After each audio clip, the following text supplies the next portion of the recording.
What's up, guys? Hope everybody's been doing well. We're back at it again for another video. It's going to be another One Piece chapter live reaction, and we're on to the newest chapter, 1175, titled Nidhogg. If I had to guess, that's probably going to be Loki's Devil Fruit official title, probably like the mythical Ryu no Mi model, Nidhogg. And then maybe we'll get Ragnar's Devil Fruit name too in this chapter. Maybe we'll get like the official, you know how Oda likes to put the text box in front of him when he's officially just giving us the name for it. I'm assuming we're going to get that for Loki at least this chapter. Cover page, what do we have? We have Sabo, and it says Sabo getting swarmed by koala joeys. So it's Sabo in a tree trying to read with 3 little koala babies crawling all over him, and then his friend Koala from the Revolutionary Army, the girl, is sitting at a table having lunch with, I'm guessing, the father or mother of these 3 koalas, and the koala's eating eucalyptus leaves, and Koala seems to be having coffee. Seems like they're having a pretty good time.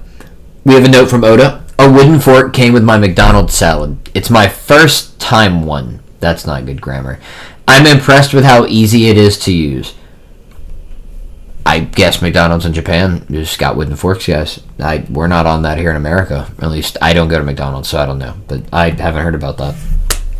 But getting into the chapter, we see what looks like Sanji's leg swinging down as we get narration. The captured Straw Hats are ... And we see Sanji kicking through the thorns on Robin, breaking her free. Nami runs up. Robin, thank goodness. Thanks, Sanji. That's our Sanji, says Usopp. And then Jinbei continues, so those vines are weak to higher temperatures. Much obliged. We then cut back to Robin. I'm afraid there's no time to celebrate. Sanji continues, yeah, this hockey and that roar just now, looking out into the distance. What is that massive shadow? And we're looking over some of the nightmare creatures, and we see a massive shadow in the distance that looks like a dragon. That's Loki from last chapter, I'm sure, at West Village. That's exactly where we're cutting to, West Village, where we see Ripley, Oimo, Road all still damaged from, grabbing onto the kids, or brothers, their family, rather. It says, our folks need help, say the children. They were stabbed by our thorns. They say, Mommy is going to die. We then see some of the Dami Reversi giants coming after, still trying to come after Jarl, and then the kids and their parents.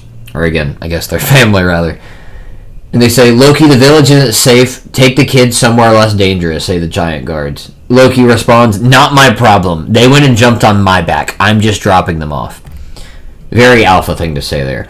We then get an actual big scope picture of Loki and how big he is. And he's literally eating one of the nightmare demons, or one of the nightmare monsters, one of the big flying bird ones. He's yelling, or not yelling, he's saying, all of you climb down now.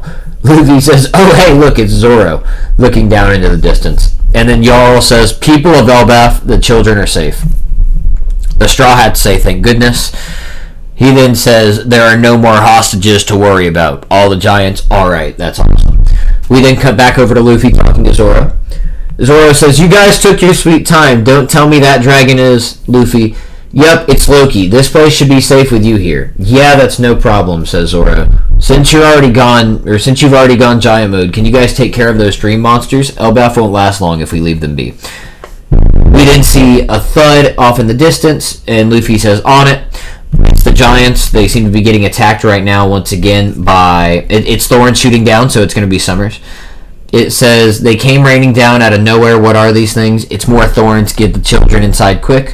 Give up already, you dumbasses. We see Summers in the distance. I ain't gonna let any of you trash heaps survive. You cheated me out of that touching moment. Let's see. Luffy's then looking over at him. Actually, this might be for the best. Since the brats were saved, I haven't failed the mission yet. I can still take them to the Holy Land as planned. But first, I'll finish off their dying parents. Taste my rapid-fire thorn launcher. Essentially, he's made his vines. He's kind of done like he did last chapter, where it seemed he had a sentient vine he was riding on. He has a couple of those now, where it's like 3 of them that are all wrapped around underneath him, and he's standing on top of them, and they all have like eyes, mouths, and their mouths are open, and they have like blow darts that I'm guessing are where the thorns get shot out of. We then cut over to, it's the children jumping in front of their parents. They say, I won't let you. This time, I'm going to save my mom and the rest. Me too, me 3. So all the kids just jump in front of their family to protect them. Summers is shocked. He then begins to cry. He's like excited again. He's like, he can't believe this is going on. I'm going to cry. You morons are priceless. At this point, screw it. I don't care. or I don't even care about the mission anymore. I'm just grateful I get to kill you guys myself. Now who's going first? I'll never forget the brave looks on your simple faces. Say goodbye now," as he begins to get ready to shoot. Ripley, "Colin, please run." Colin responds, "No, I'm going to protect you, Mommy." We see one thorn land next to him, and then a bunch of them are about to start hitting the kids. We then cut over at Zoro jumping in front of him, blocking all the thorns, saving him.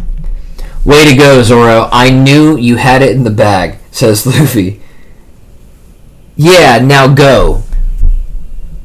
I actually don't know who says that. And then Summer says, "What? Who did that?" Luffy responds, "Zoro. He's a member of my crew, and don't you forget it." Luffy says to Summers in response. He's got a big old lightning bolt in his hand, and his fit, or actually, rather, he has his fist pulled back, like he's doing the kind of like he's doing Gum Gum Rifle, where he used to twist up his arm back here, right? Except he's also grabbing lightning, kind of like he did against Kaido, so all at once. And we see him looking at Summers coming at him while he's in the giant form. He then uses his fingers like this, makes a kind of like a scope, locks in on Summers. We then see him swinging in with it. It's got Hockey Lightning Punch. We see Ripley looking on, and then Summers, we get to see his face in close up, and then we get the name for the attack, Booming Dawn Thor Rifle.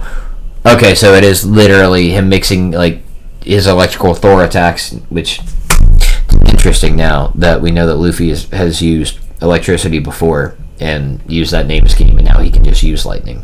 He can pull it from the sky, or essentially conjure it, and use it as he wants. Really awesome looking attack. I don't know where we'd rank this in Luffy's strongest attacks to date. It could be right up there in his strongest, to be honest. I mean, it absolutely murks Summers from what it looks like. Blows away his Thorn Monster. The only cut we actually see is we see it literally splits Summers' face in half, literally blows up the vines. The giants respond. The Straw Hats are. The kids say, "Oh, it came off. All the thorns are disappearing." "Mom," that's the giant or the kids looking off into the distance. Ripley's looking over. Summers he's decapitated, his head's literally cut in half, and then it's the kids all looking up, and they're seeing Luffy, laughing, jumping around. And they say, "I finally got to see it. Luffy Kun's white form. He really does look just like Nika." This is Ripley. "I believe he's the one. The warrior of liberation." Summers then says, "Did you say Nika? Pfft, that's just a tall tale told to scare kids." And then we see Loki kind of come in and try to go at him with his dragon claws. It's the real Nidhogg.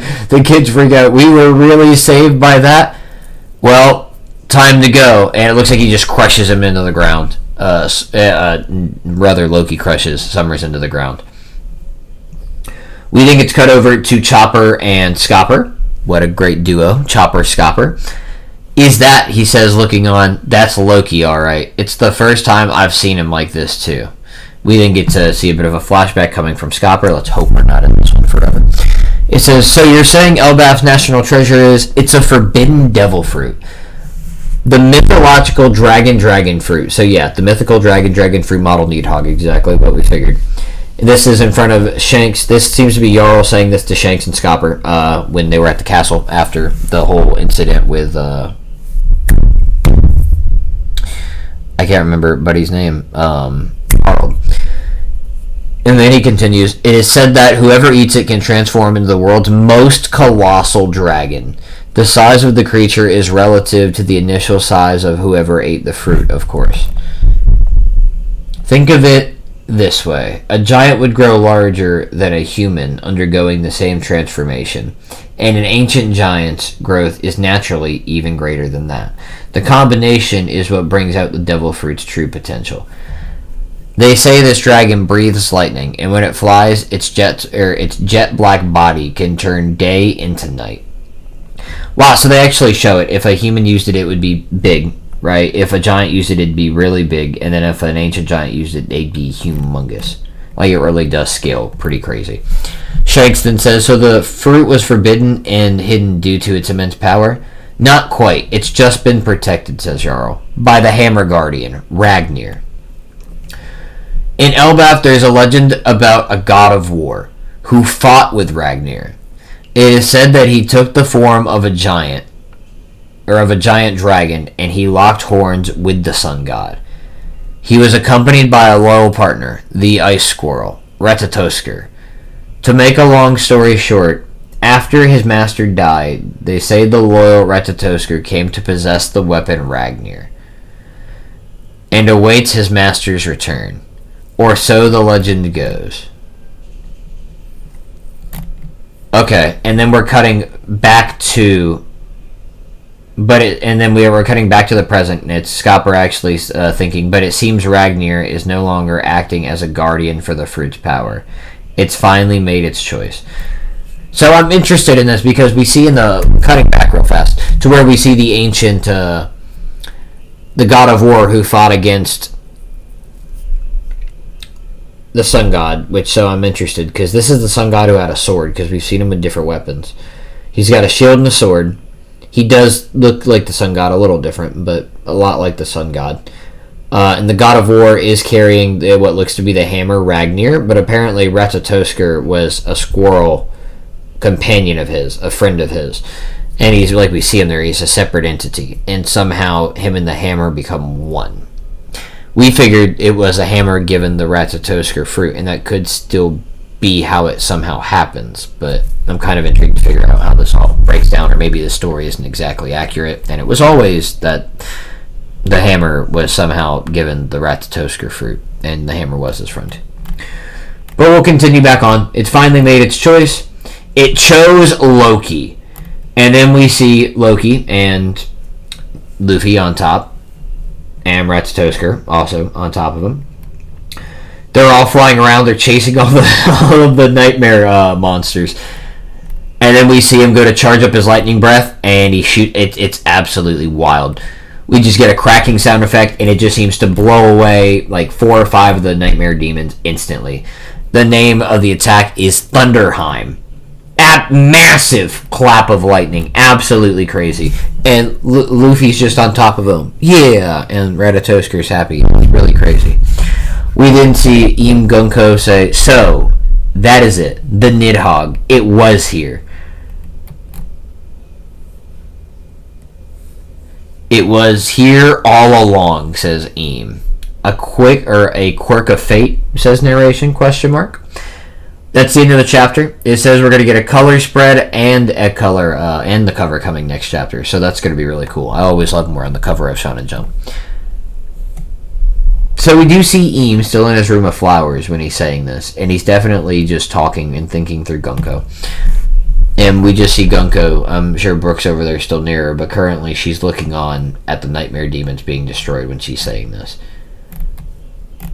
So we might get to see what's going on with her and Brooke next chapter, since we ended with her this time. So this does tell us that Im has been looking for the Nidhogg fruit. I don't think we know that they've been looking for a fruit specifically, other than the Nika fruit. But maybe this one's related to, and now we at least know that he is not Nika. He's not the sun god, but rather Luffy is the sun god Nika. And maybe just somehow this fruit was used in the past in conjunction with the sun god again, and maybe that's where some of the confusion comes from. Really awesome, though. I'm not gonna lie. I mean, he's absolutely crazy big. I'd like to see him in comparison to Kaido. I'm really hoping Kaido and Big Mom are not dead in the story, so we can see them again, and I'd love to see him compared to Loki. Because I bet he makes Kaido look like a shrimp. Like, if I had to guess, if we use, like, the size comparison that we get to see from Jarl, like for the human, the giant, the ancient giant all using the fruit, I bet Kaido is more like an size form of dragon, while Loki is the ancient giant one. So he's, I mean, absolutely humongous compared to Kaido. I bet it's crazy.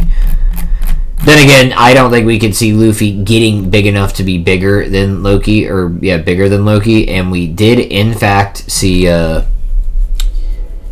Luffy could be about as big as Kaido. So that kind of tells us in of itself, I guess. Anyways, that is the end of the chapter. Really cool chapter, really fun stuff. I'm curious to see where we go next if we start with continuing with Loki and Luffy, or maybe Zoro and that whole situation, or if we're going to figure out what happens like in Summers, that deal, or if we're going to pick up here with Eam, Gunko, and Brook maybe, and maybe figure out why they're looking for the Nidhogg fruit, or what else maybe they're searching for, or another kind of conclusion that they come to. I really like the attacks this chapter. Thunderheim's, or I'm sorry, it's not Thunderheim. That's how I read it. I must be dyslexic. It's Thrudheim? I'm maybe it is supposed to essentially sound that way. It's Thrud Heim. So Thrudheim. Pretty cool attack. Luffy's attack was really awesome too.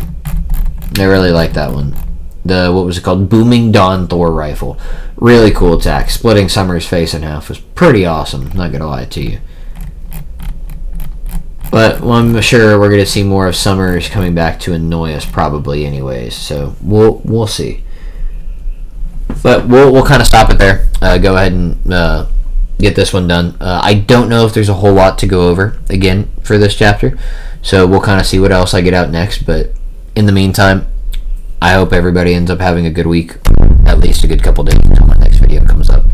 And if you guys did enjoy, just go ahead and drop a like, comment, subscribe. It really does help. I love seeing the analytics. It really just helps motivate me to keep putting out more stuff. But anyways, with that, I'll see you guys later.